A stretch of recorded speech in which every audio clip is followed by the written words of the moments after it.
nuestro invitado. Ya estamos estamos en vivo, pero estamos grabando el programa para transmitirlo y retransmitirlo, pues ya. Buenas noches, René, Sí. buenas noches.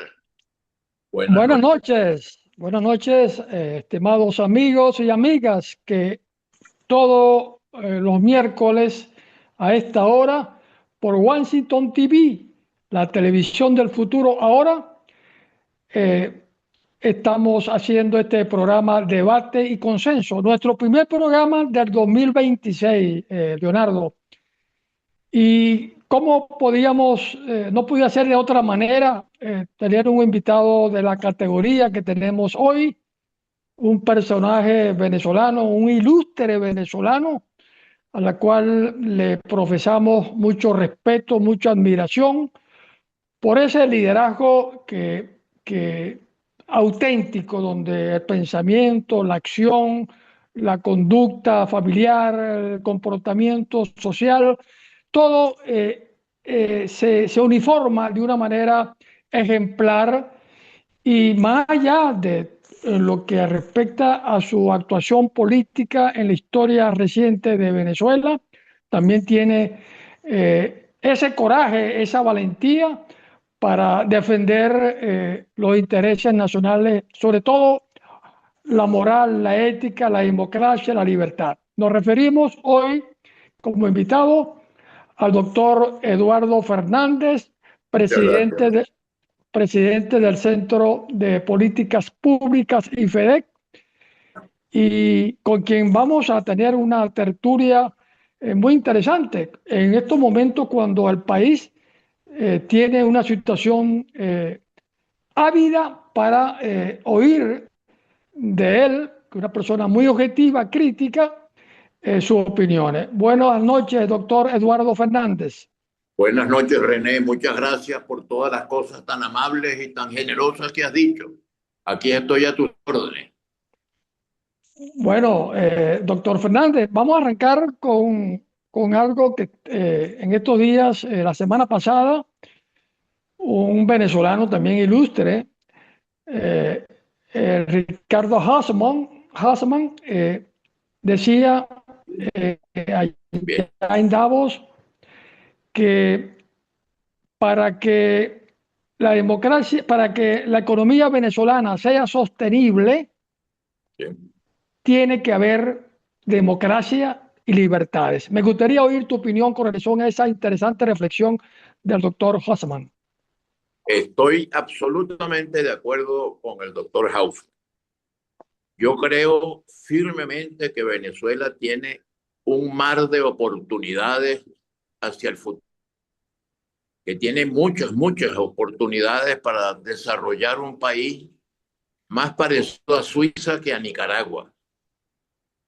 Ahora, para lograr aprovechar al máximo esa oportunidad, es indispensable la reconstrucción institucional de la democracia venezolana.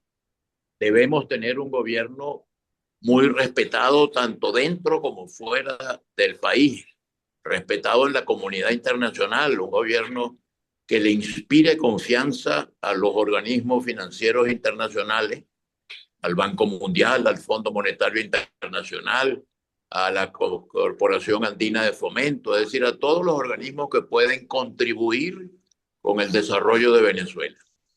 Y para eso, pues, hay un instrumento clave que es la celebración en el momento que se considere oportuno de unas elecciones que permitan construir un gobierno legítimo, ojalá sea un gobierno que tenga ideas claras en lo que hay que hacer en economía para promover las inversiones nacionales, pero también las inversiones internacionales, para promover las inversiones públicas, pero sobre todo las inversiones privadas, que son las que más pueden contribuir al desarrollo y al crecimiento de Venezuela. Estamos de acuerdo, doctor Fernández.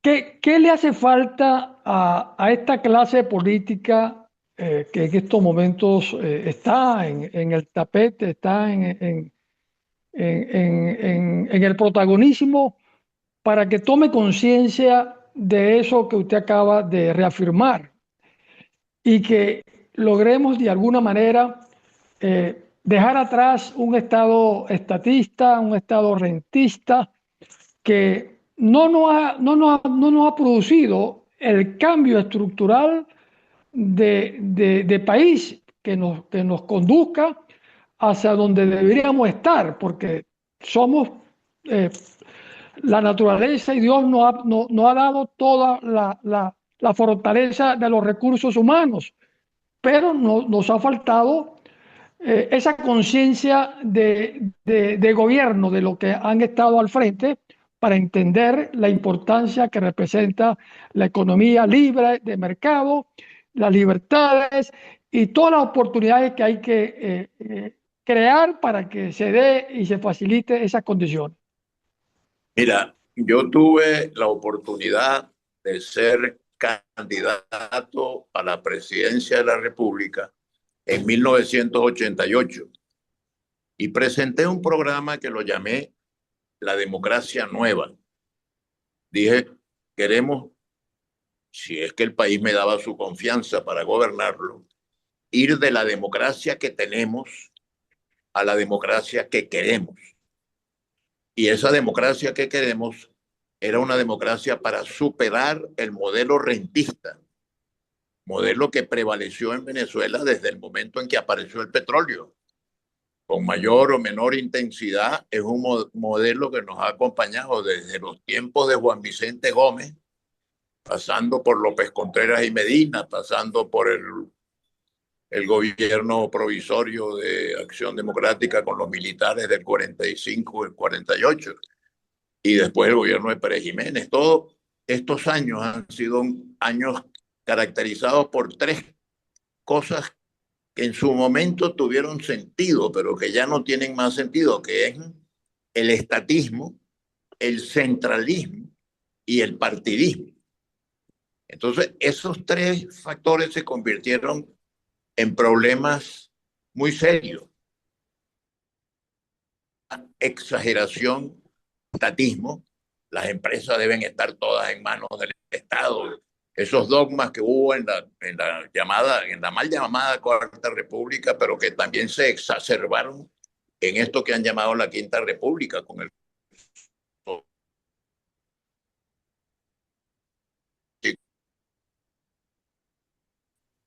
pero además hubo el problema del centralismo. Era Caracas y sus alrededores, y el resto del país languidecía.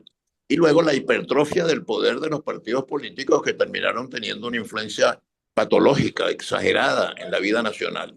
Entonces, esas tres cosas son las que tenemos que corregir. Reducir el tamaño del Estado, reducir el gasto público, reducir el dogma de que el Estado tiene que tener todas las empresas y el control de las empresas, y promover de una manera decidida la inversión privada nacional, pero también la inversión privada internacional.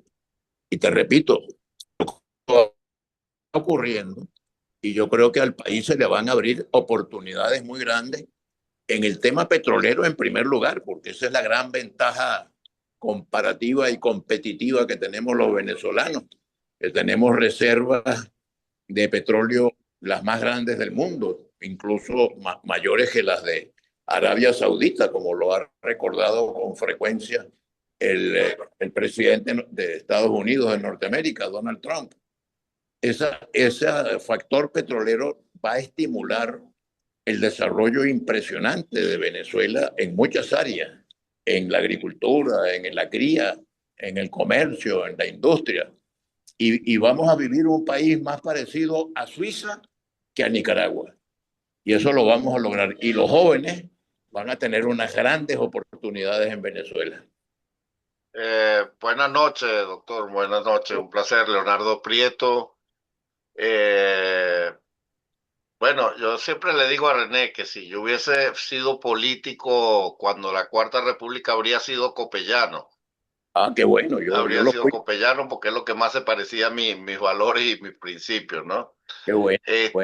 Bueno, René arrancó con el artículo de Ricardo Hosman. No sé si hablamos del mismo artículo sobre el Open Society, Desde el punto de vista académico, si es el mismo artículo, es un artículo impecable en cuanto a las teorías que él plantea y el funcionamiento de las ONG, pero me parece sesgado el artículo cuando hace una defensa a ultranza del senador Soro.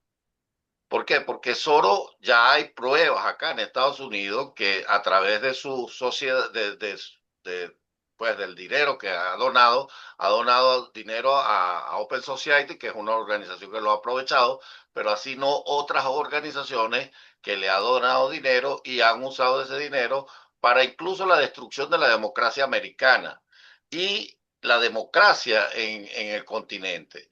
Porque no olvidemos que gran parte del problema que tenemos en Venezuela ha sido también por la omisión de muchísimos factores acá en Estados Unidos, y me refiero al Partido Demócrata directamente, porque para ellos si lo que pasaba en Venezuela ni siquiera les importaba, si había o no democracia en Venezuela. Entonces, y no me estoy refiriendo a esto, nosotros también y yo asumo mi parte como ciudadano, porque los ciudadanos somos responsables de la situación que llegó el país. Yo asumo mi cuota de responsabilidad. Los políticos de ese momento, en el caso los que estaban en ejercicio, también, yo lo he visto a usted en algunas presentaciones, que usted también ha asumido su responsabilidad, cosa que me parece muy loable. Pero más allá de esto, y no me refiero a la generación suya en total, yo creo que ha habido mucha deficiencia en la generación mía y la que viene abajo en cuanto al ser político. No, si se criticaba la vieja política, pero terminó nuestra generación haciendo política incluso peor que lo que se hizo en la Cuarta República, y me refiero a los últimos eventos que ha tenido Venezuela en el 2019, en el 2014, y siempre me ha gustado la posición suya, que ha sido una posición conciliadora, porque ningún país puede destruir todas las naves como para que uno se quede o otro se vaya. En eso yo he estado de acuerdo siempre. Pero, ¿qué piensa usted de las deficiencias en los actores políticos del siglo XXI, digámoslo así?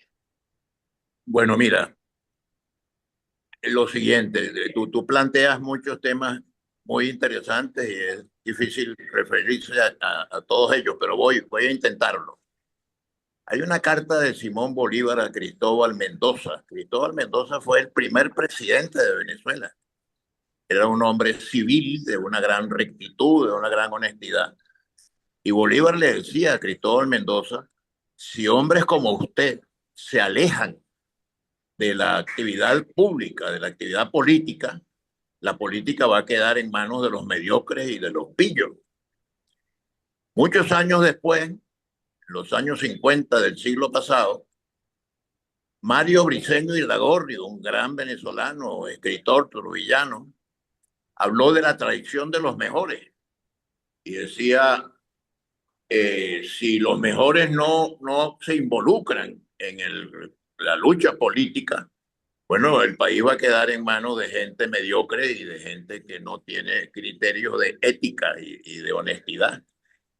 Entonces, bueno, pues en lo que estamos nosotros es promoviendo, yo dirijo un instituto de formación de líderes que lleva el nombre de un gran líder de la democracia venezolana que fue Aristides Calvani, y la idea es formar jóvenes para el servicio público, para que la política no esté en manos de los mediocres, sino que esté en manos en manos de gente competente y de gente eficiente y de gente con valores éticos, con principios morales. Entonces, mira, ahora, yo creo que vienen tiempos mejores. Yo hubiera preferido que las soluciones las hubiéramos producido nosotros, los venezolanos, pero bueno, ha habido una intervención de los Estados Unidos. ¿Será que puede voltear el teléfono en Yo horizontal, hubiera doctor? preferido que fuéramos los venezolanos. El teléfono en horizontal para que se vea mejor, porque se le ve solo un ¿Ah? pedazo de la cara. Ah, Eso es. Ah, no. Usted, bueno, Ok, déjelo como lo tenía, pero no tan gracias. cerca de la cara. Pero ¿Aló? esto es oportunidades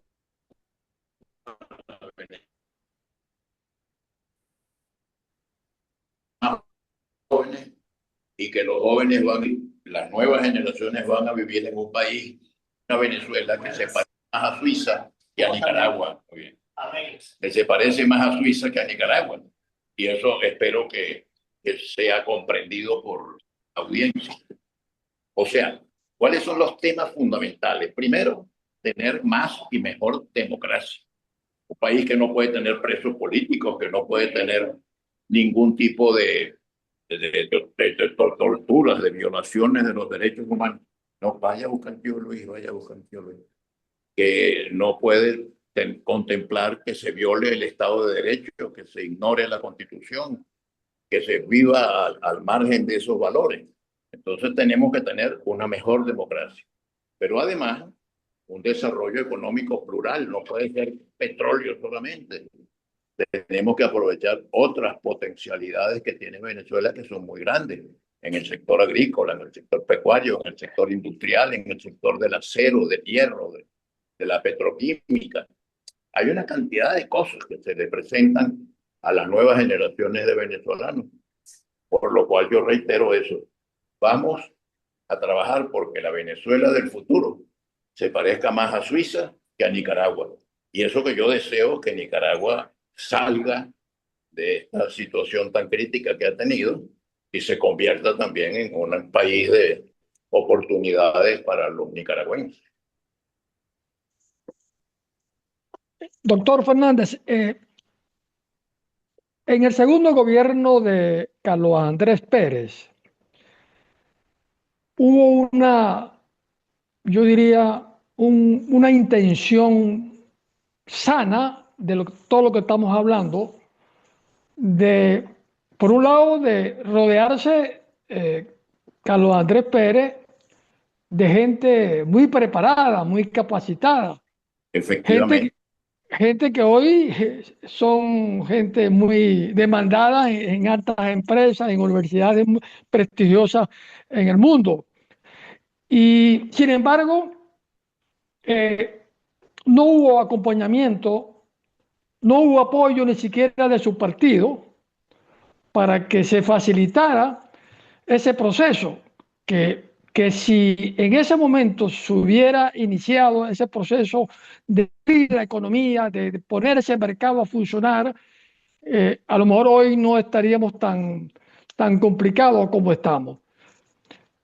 Usted, esa decisión que tomó Carlos Andrés Pérez, por un lado, y por otro lado, su propio partido, ¿cuál es su opinión al respecto desde el punto de vista histórico para tenerlo claro?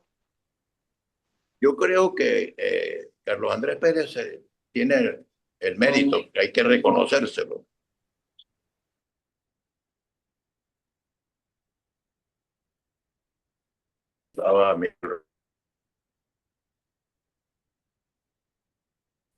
Pero yo siempre sostuve que él no era la para el cambio, porque él estaba asociado con la Venezuela saudita, con la Venezuela de los años 70, 74 y compañía, que fue una Venezuela estatista, que fue una Venezuela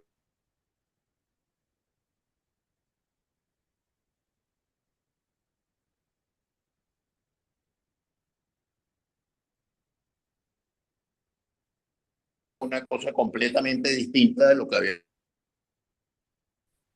Porque además cometió el error la gente que promovió la candidatura de Carlos Andrés, de decir que votaran por Carlos Andrés para volver al año 74. Y resulta que eso era imposible, de toda imposibilidad. Entonces era una especie de fraude que se había cometido prometiéndole a los electores una cosa que no era posible lograr. Entonces, no, eh, yo creo, y lo digo con mucha modestia y con mucha humildad, que hubiera tenido más sentido que esos cambios los hubiera asumido yo, que era el otro candidato que tenía posibilidades en esas elecciones. Andrés, pero bueno, ganó votación de la mayoría. Por cierto, recibió el Partido Social Cristiano COPEI, nosotros en el Congreso a favor, por ejemplo, de la privatización de la telefónica y de algunas privatizaciones fundamentales del plan de desarrollo de, del gobierno de Carlos Andrés Pérez. Pero en cambio, en su propio partido, que no entendía que la política que estaba haciendo Carlos Andrés era completamente distinta de la que ellos habían esperado a partir del lenguaje que se utilizó en la campaña electoral, ofreciendo cosas que eran imposibles de concretar. De modo que lamentablemente, bueno, su presidencia terminó como él mismo hubiera deseado otra muerte. Y bueno, con todos los intentos de golpe de Estado y con las dificultades que tuvo saliendo de la presidencia antes de terminar el periodo. Bueno, pero en todo caso, quiero decir lo positivo. Se rodeó de un equipo muy competente y intentó unas políticas que eran las que habían que hacer, las que le convenían al país para ese momento. Pero tal vez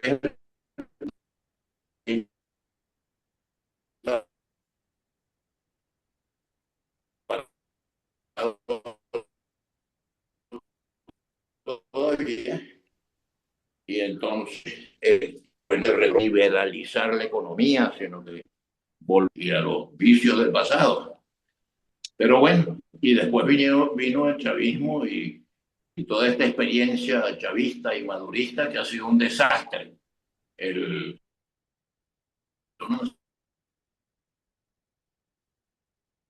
producido a Venezuela. Ahora, doctor, volvamos a ese momento que usted era candidato presidencial.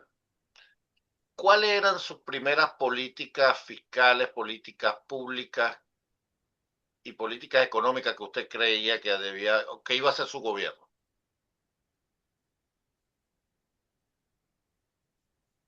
Oye,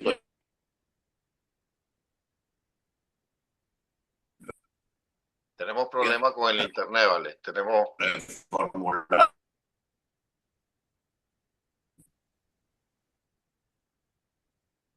¿Nos escucha, doctor? ¿Tú escuchas, René? Sí, yo sí. Ok. Sí, yo tengo problemas con el internet por la tormenta de nieve acá. El internet después de eso ha sido, pues, un problema completo, no se ha estabilizado.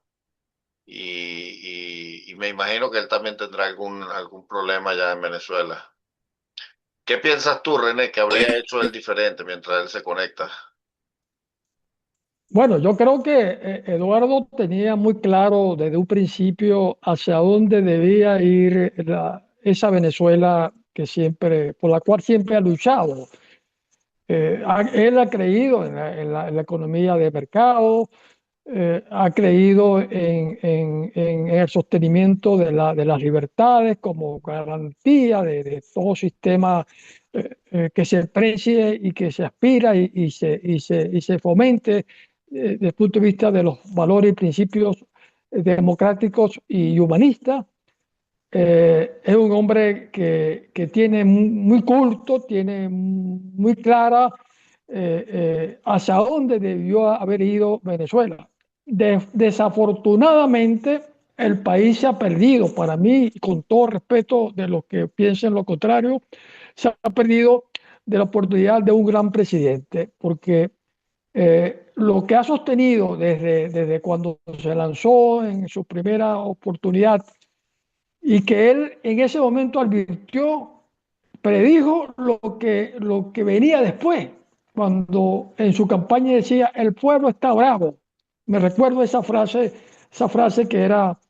que identificaba su campaña en ese momento.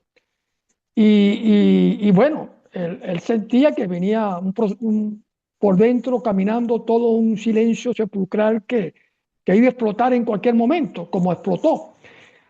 Fíjate tú que Eduardo, cuando el golpe del 92, Leonardo, es el único que se atrevió en pleno ejecución del golpe de Chávez, ir a Venevisión y tomar un micrófono y salir a defender la democracia y las libertades, con el riesgo que implicaba, porque el golpe estaba en proceso, que han podido mandarlo a liquidar allí mismo.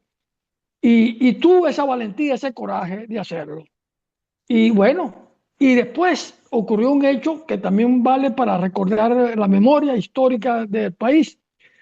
Después que el intento fue fallido de Chávez, el presidente Caldera, quien tampoco pudo aceptar su derrota frente a él en unas primarias en el Poliedro, bueno, Aquí se llegó dio un... Eduardo otra vez, René. Sí, Doctor, bueno, ¿me escucha? Tiene el micrófono en silencio, doctor. Tiene el micrófono en silencio. sí, imagino que Creo que la... todavía sigue con el problema. Pero René, fíjate, ¿será que el Esto se está pueblo no entendió? agotando Aquí la está, ya está aquí el doctor. batería. Ok, doctor, respóndanos usted mismo. ¿Qué habría hecho usted un día después de haber ganado las elecciones? Que responda tú que hubiera hecho tú el día siguiente haber ganado las elecciones. Pero yo no sé si yo volví en algo. Hola, Aquí Ajá, estamos, aquí estamos. aquí estoy. René, ¿cómo estás? ¿Qué habría hecho muy bien. diferente usted o qué habría hecho un día después de haber ganado las elecciones? ¿Cómo? ¿Qué habría hecho usted después de haber ganado las elecciones si hubiese ganado en el 88? Asumir un programa que redujera el tamaño del Estado, que redujera la manía de que el Estado tiene que ser dueño de todas las empresas y esa figura que se inventó de las empresas básicas que tenían que estar en manos del Estado porque si no, no había soberanía. Y entonces reducir el gasto público para evitar que se desatara un problema inflacionario que Venezuela nunca había tenido. Venezuela desde 1924, cuando apareció el petróleo, hasta 1974, tuvo desarrollo económico sin inflación. Ustedes lo recuerdan porque ustedes no son tan jovencitos, ¿no? Yo no lo recuerdo. A partir René sí lo recuerda. de 1974, con el gasto público elevado exponencialmente, pues desgraciadamente se desató un proceso inflacionario porque habían pocos dólares perseguidos por muchos bolívares. Y eso contribuyó pues a un desequilibrio monetario que también afectó mucho la economía. De modo que sí, si yo hubiera ganado las elecciones, empiezo por reducir el tamaño del Estado y por reducir el gasto público y por promover la participación de capitales privados nacionales y también capitales privados internacionales, inversiones públicas, pero sobre todo inversiones privadas.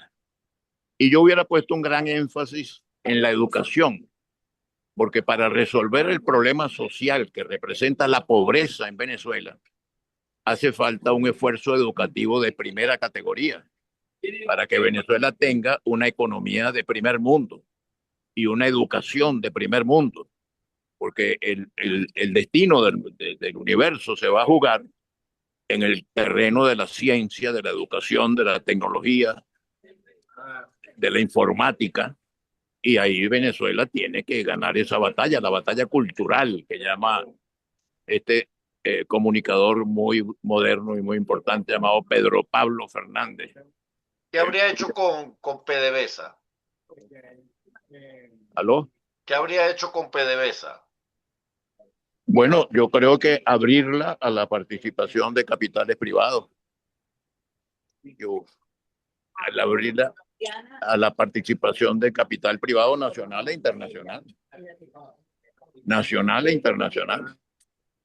Porque PDVSA no tenía por qué ser una empresa exclusivamente en manos del Estado. Las asociaciones podían ser una buena solución, pero no hay ninguna razón por la cual, fíjate tú que el mundo recientemente, en los tiempos de la Guerra Fría, se jugó entre dos potencias, la Unión Soviética y los Estados Unidos. En una de esas potencias, la Unión Soviética, no había ninguna intervención privada, no había ninguna inversión privada, no había ninguna empresa privada, todo estaba en manos del Estado. Y en Estados Unidos, por el contrario, ninguna empresa está en manos del Estado. Estados Unidos no es dueño de ninguna empresa petrolera, ni siderúrgica, ni de ninguna naturaleza. Bueno, ¿y quién ganó la Guerra Fría? Estados Unidos. Y la Unión Soviética colapsó porque el modelo estatista no tiene ninguna racionalidad, ninguna posibilidad de tener éxito. Cuéntame. Bueno, mira, Sí. no me copió a mí, ahora yo lo estoy copiando a él, con lo cual me Sí. copia. Bueno, sí, entendemos, doctor, las dificultades que tenemos allí de Internet y de la comunicación allá en Venezuela, porque Bueno, eh, lo que podemos hacer es intentar una nueva entrevista dentro de unos días donde yo pueda tener acceso a un instrumental más adecuado para conversar con ustedes. No hay problema, vamos a programarla. Bueno, sí. Pero vamos bueno, a programar. hoy ha sido bastante buena, ya nos quedan solamente 4 Porque minutos. además yo tengo en este momento un telefonito muy modesto y el telefonito está agonizando, se le está acabando la batería. Nos quedan Entonces, 4 minutos René, solamente, yo te llamo mañana y concertamos una nueva conversación. Correcto. Perfecto, Bueno, bueno, muchísimas gracias. gracias, doctor Fernández, y nos ponemos en contacto para Un gran hacerlo. abrazo para René Sí. y un gran saludo para el señor Prieto y en los próximos días nos volvemos a comunicar. Claro que sí. Así es. Muchísimas Ok. gracias. Gracias. Muchísimas Gracias. gracias. Hasta luego. Bueno, René, fíjate, él tendría un paquete de los que me gustan a mí, neoliberales. Sí, por eso te decía, ¿no? Por eso te decía que Eduardo siempre ha tenido esa mente abierta. Cuando en la época de los 70, Pero que Venezuela, todavía los 80, ¿por qué Venezuela no entendió su mensaje? El bueno, populismo. porque el populismo y esa cultura cortoplacista se acostumbró al estatismo, y bueno, y los políticos pensaban en el gobierno era ¿para qué? Generalmente para hacer negocios algunos, pero pensando en la estructura del Estado que había que desarrollar, no se le miraba esa capacidad para desarrollarlo. Y por ahí están las cosas, Bueno, que creo René, que, qué que, bueno, que qué llegó la bueno. hora. Mira, hoy hicimos medio atropellado el programa, pero fue por el internet, ya no nos queda casi tiempo, pero lo hicimos. Lo importante es que lo hicimos y Sí, el mensaje está claro ahí. Realmente ahora que lo escucho a él, sí creo que los venezolanos perdimos una oportunidad muy buena de poder habernos evitado y ahorrado el periodo Chávez. Pero bueno, así es, los pueblos a así es, veces no aprenden sino por sus propias experiencias. Y ojalá así ya es. los venezolanos sepan, porque yo estoy convencido que María Corina va a ser presidente de Venezuela y estoy convencido que María Corina cree que todo ente, incluyendo desde el individuo, debe poder sostenerse, es decir, debe poder mantenerse. Y ojalá el pueblo entienda que lo que vamos a hacer ahora, lo que hay que hacer ahora, es lo que hay que hacer. Bueno, lo está haciendo Estados Unidos, pues. Y parecía un paradigma que está el chavismo aprobando una ley de hidrocarburos neoliberal. Bueno. Nos queda un minuto, René, para que te despidas. Bueno, realmente creo que con la cosa que se sostuvo allí, tuve la oportunidad de oír cosas muy interesantes de Eduardo. Eh, yo creo que al final la conclusión es que, y tú lo acabas de adelantar, y creo que María Corina y los que lleguen al frente del poder tienen que trabajar en eso, es construir una sociedad donde el ciudadano sea el responsable de su vida y el Estado es el que le va a crear las oportunidades, le va a dar las facilidades, la educación, la salud, pero el responsable de su vida tiene que ser el ciudadano. Es el que tiene que prepararse, capacitarse para depender de él y no de otro, depender de su conciencia, depender de sus estudios, depender de su trabajo. Y yo creo que por ahí está el Bueno, centro de la discusión. sí, señor René. Bueno, yo me despido porque este es mi último programa aquí, creo, en Debate y Consenso. Van a tener nueva compañía y bueno, cuando me necesite siempre estaré atento, René. Pero ¿Cómo bueno, no? ¿Cómo no? Debate y Ya, Consenso va a tener ya, una adquisición nueva y se va con René. Muchísimas gracias. hasta la próxima.